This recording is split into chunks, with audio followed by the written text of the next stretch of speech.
Sonic Boom is a book mainly optimistic about the coming global economy. I think the course of the global economy will be mainly fine. Growth is going to resume, especially in the developing world where it's most urgently needed, but also here in the United States. I think in material terms, most things are going to be better for most people. We should be optimistic about the future. But by the same token, I'm not a Pollyanna. I think that many problems are coming. Anxiety and insecurity about jobs will increase. The sense that the world is incomprehensible is going to get worse, even as I think the world, by most indicators, will itself get better. So one reason our times are so confusing is that most things are going fairly well. Prosperity is rising, freedom is rising, education levels, life expectancy, all those things have good arcs. And yet we feel more nervous and insecure all the time. And I think more of both things, rising prosperity and more insecurity, are both coming. Sonic Boom is not, strictly speaking, a business book, although it's been praised as that, and it's not, strictly speaking, a book about economics. I attempt to paint a larger picture of our current moment in global society. There's an awful lot about economics in Sonic Boom, and a lot of economists and studies and so on quoted. But things don't happen in the abstract. The economy doesn't exist all by itself. It exists against a backdrop and landscape of our culture, our society, the progress of our political institutions. And Sonic Boom tries to assess all of those things. I wrote a book that came out 7 years ago called The Progress Paradox. It was about the question of why rising living standards don't make us any happier, and that was the main conclusion of that book. And my editor at Random House said to me when that book was completed, okay, well, now you've told us what's happened in the past, tell us what's going to happen in the future, what comes next. So Sonic Boom is about that. It's my educated guesswork, since none of us knows the future, about where the global economy and global culture are going. And I think mainly we're going to be happy with the result, but certainly there are problems involved. Well, first I want the audience to think very broadly.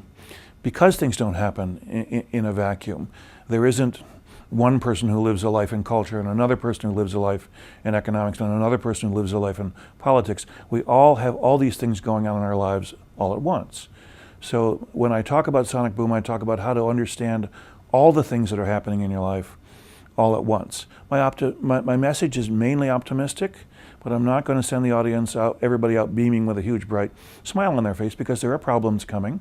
There are problems in life today, and there are more problems coming in the future, probably especially environmental problems and problems with the management of Earth's resources as the global population rises. But I want to challenge audiences to think very broadly, and I also want to challenge the sort of shallow negative assumptions you get from the news media. News media are very good about telling you what's going wrong.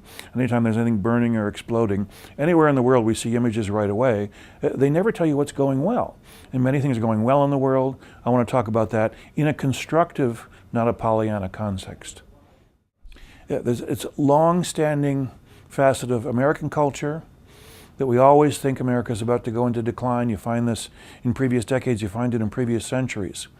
The other day I was rereading a book that predicts that America is about to go into a terrible decline, that the education system isn't preparing us for the future, America's fate is certain to be bad. That book was The Education of Henry Adams, written in 1907.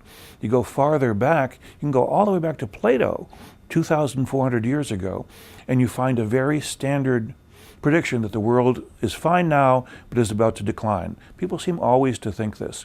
That's no guarantee that there isn't something bad about to happen. But if you look at the arc of history, the arc of history is mainly positive. Each passing year, most things about the world get better. You touched on the idea that big trends, when they're interrupted, tend to resume. Would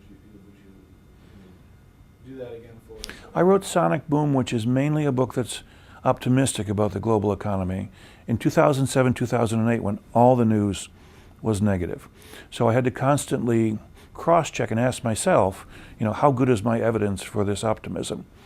And one of the big evidences is if you study history, whenever a crisis interrupts a larger trend, when the crisis ends, the larger trend resumes. So before the financial meltdown of early 2008, the larger trend was rising global prosperity, very rapid global growth, more freedom, easier communication, higher education levels, broadly across almost all nations in the world. These are the trends that I think will resume. You can do optimism very easily with statistics. Look at the percentage of people who are now literate, percentage of graduates, worldwide, not in the United States, but worldwide, rising education levels, especially for girls and women, rising longevity, declining pollution in most categories, except, of course, for greenhouse gases. It's easy to make a statistical case for optimism. But for me, the physical case for optimism was seeing the developing world, seeing the incredible rate of progress against poverty. 30 years ago, China had 260 million people living in sort of abject peasant-style rural poverty. Now they're down under 50 million. That's still way too high. But they've taken out of poverty a number of people almost equivalent to the population of the United States. They've done it in a single generation. When you see that with your eyes, you don't see a perfect picture. They have all kinds of problems, but they do have a very rapid pace of positive progress. And I think we see that in most issues, not all, around us, and understanding that progress is important.